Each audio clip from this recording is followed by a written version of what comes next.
ಶಾಲೆಗೆ ಹಾಕಿ ಅದರಲ್ಲಿ ಓದ್ತಾ ಇರ್ತಕ್ಕಂಥ ಎಲ್ಲ ಮಕ್ಕಳಿಗೆ ಮೊದಲು ಎಲ್ಲ ಒಳ್ಳೇದು ಮಾಡಲಿ ಕೋಲಾರಮ್ಮ ಒಳ್ಳೇದು ಮಾಡಲಿ ಅಂತ ನಮ್ಮ ದೇವರಲ್ಲಿ ಪ್ರಾರ್ಥನೆ ಮಾಡ್ತಾ ಇವತ್ತು ಇಲ್ಲಿ ಬಂದಿರುವಂಥ ಕಾರಣ ಏನು ಅಂದರೆ ಇಲ್ಲಿರ್ತಕ್ಕಂಥ ಎಲ್ಲ ನಮ್ಮ ಕೋಲಾರ ತಾಲೂಕಿನ ಎಲ್ಲ ಹಿರಿಯರ ಒಂದು ಆಶೀರ್ವಾದದಿಂದ ನನ್ನನ್ನು ಕೋಲಾರ ಶಾಸಕರನ್ನಾಗಿ ನೀವೆಲ್ಲರೂ ಸೇರಿ ಮಾಡಿದ್ದೀರಿ. ಮಾಡಿರೋದಕ್ಕೆ ಏನಾದರೂ ನ್ಯಾಯ ಮಾಡಬೇಕಲ್ಲ. ಯಾಕಂದರೆ ಇದು ಒಂದು ಒಳ್ಳೆಯ ಜಾಗ. ಇಂಥ ಜಾಗದಲ್ಲಿ ನಾವು ನಿಜ ಮಾತಾಡಬೇಕು, ಸುಳ್ಳು ಮಾತಾಡಬೇಕು. ಎಲ್ಲ ಓಟ್ ಹಾಕಿ ಗೆಲ್ಸಿರೋದಕ್ಕೆ ಏನು ಗೆಲ್ಸಿದ್ದಾರೆ ಹೇಳಿ? ಓಟ್ ಹಾಕಿ ಗೆಲ್ಸಿದ್ದೇನಕ್ಕೆ? ಜನಕ್ಕೆ ಏನಾದರೂ ಒಳ್ಳೇದು ಮಾಡಬೇಕು, ರೋಡ್ಸ್ ಮಾಡಬೇಕು, ಡ್ರೈನೇಜ್ ಮಾಡಬೇಕು, ನೀರು ಕೊಡಬೇಕು ಅಂತಂದರೆ ಮಾಡಿದ್ದಾರೆ. ಅದಕ್ಕೆ ಒಂದು ನ್ಯಾಯ ಮಾಡಬೇಕು ಅನ್ನೋದು ನಮ್ಮ ಉದ್ದೇಶ. ಜನ ಕೊಟ್ಟಿರುವಂಥ ಆಶೀರ್ವಾದಕ್ಕೆ ನ್ಯಾಯ ಮಾಡಬೇಕು. ಖಂಡಿತವಾಗ್ಲೂ ನನ್ನ ಮನಸ್ಪೂರ್ವಕವಾಗಿ ನಾನು ಹೇಳ್ತೇನೆ, ನಾನು ನ್ಯಾಯ ಮಾಡ್ತೇನೆ, ಮಾಡ್ತಾ ಇದ್ದೀನಿ, ನ್ಯಾಯ ಮಾಡೇ ಮಾಡ್ತೇನೆ ಅಂತ ಹೇಳ್ತೀನಿ. ಇವತ್ತು ಜುವಲ್ಲಿನಲ್ಲಿ 1 ಕೋಟಿ ರೂಪಾಯಿ ಕಾಮಗಾರಿ ಮಾಡ್ತಾ ಇದ್ದಾರೆ. ಡ್ರೈನೇಜ್, ಸಿಮೆಂಟ್ ರೋಡ್ಸು ಎಲ್ಲವನ್ನು ಮಾಡ್ತಾ ಇದ್ದೀವಿ. ಒಳಗಡೆ ಮದ್ರಾಸ್ ಒಳಗಡೆ ರೋಡ್ ಮಾಡ್ಕೊಡ್ತಾ ಇದ್ದೀವಿ.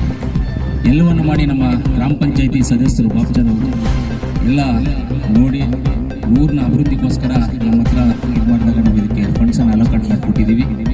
ಇವತ್ತು ಒಳ್ಳೆಯ ಕಾರ್ಯಕ್ರಮ ಜುವಳ್ಳಿನಲ್ಲಿ ಇವತ್ತು 1 ಕೋಟಿ ರೂಪಾಯಿ ಕೆಲಸ ಕಾರ್ಯಕ್ರಮಕ್ಕೆ ನಮ್ಮ ನಗರಸಭೆ ಅಧ್ಯಕ್ಷರು ಬೆಳಗ್ಗೆಯಿಂದ ಟೌನಲ್ಲಿ ಎಲ್ಲವನ್ನು ನೋಡ್ತಾ ಇದ್ವಿ, ಕೆಲಸ ಮಾಡಿಸೋದಕ್ಕೆ ಪೂಜೆಗಳು ಹೋಗಿದ್ವಿ. ಅವರು ಜೊತೆ ನಾನು ಧನ್ಯವಾದಗಳನ್ನು ತಿಳಿಸ್ತೀನಿ.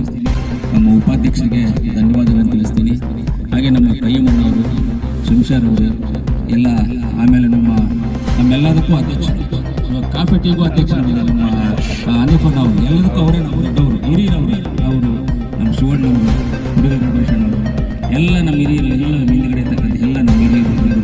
ಎಲ್ಲದಕ್ಕಿಂತ ಮುಖ್ಯವಾಗಿ ದೊಡ್ಡವರು ಹೇಳ್ತಾರೆ, ದೇವ್ರ ಆಶೀರ್ವಾದ ಕೊಟ್ಟರು ಪೂಜಾರಿ ಆಶೀರ್ವಾದ ಕೊಡಲ್ಲ ಅಂತ. ಹಂಗೆ ಇವಾಗ ನಮಗೆ ಮುದ್ವಲ್ಲಿ ಸಂಬಂಧ, ನಮಗೆ ಇವ್ರ ಆಶೀರ್ವಾದ ಕೊಡಬೇಕು. ಇವ್ರ ಆಶೀರ್ವಾದ ಕೊಟ್ಟ ಮೇಲೆ ಮಕ್ಕಳು ಆಶೀರ್ವಾದ ಮಾಡಬೇಕು. ಇವ್ರ ಆಶೀರ್ವಾದ ನಿಮ್ಗೆ ಕೊಡ್ತಾರೆ, ನೀವು ನಮಗೆ ಕೊಡಿ ಸರ್ ಅಷ್ಟೇ. ಒಳ್ಳೆ ಕೆಲಸ ಮಾಡ್ತೀವಿ, ತೃಪ್ತಿಯಾದ ಕೆಲಸ ಮಾಡ್ತೀವಿ. ಇವತ್ತು ಎಲೆಕ್ಷನ್ ಮುಂಚೆ, ಬಿಫೋರ್ ಎಲೆಕ್ಷನ್ ಇಲ್ಲಿ ನಾವು ಗೆಲ್ಲಬೇಕು ಅಂತ ನಮ್ಮ ನಜೀರಣ್ಣ ಅವರು ತುಂಬ ಕಷ್ಟಪಟ್ಟು ಇಲ್ಲೆಲ್ಲ ಪ್ರಾರ್ಥನೆ ಎಲ್ಲ ಮಾಡಿಸಿದ್ರು, ಇಲ್ಲೆಲ್ಲ ದುವಾ ಮಾಡಿಸಿದ್ರು. 45 ಮಿನಿಟ್ಸ್ ಇಲ್ಲಿ ದುವಾ ಮಾಡಿಸಿ ಗೆಲ್ಲಬೇಕು ಅಂತ ಹೇಳಿದ್ದಾರೆ. ಎಲ್ಲರ ಆಶೀರ್ವಾದದಿಂದ ಗೆದ್ದಿದ್ದೀವಿ. ಆ ಗೆದ್ದಿರೋದಕ್ಕೆ ನಾನು 100% ನ್ಯಾಯ ಮಾಡ್ತೀನಿ. ಎಲ್ಲಾಗಲಿ ಅನ್ಯಾಯ ಮಾಡೋದಿಲ್ಲ. ನನ್ನಲ್ಲಿ ಜಾತಿ ನೀತಿ ಭೇದ ಯಾವುದೂ ಇಲ್ಲ.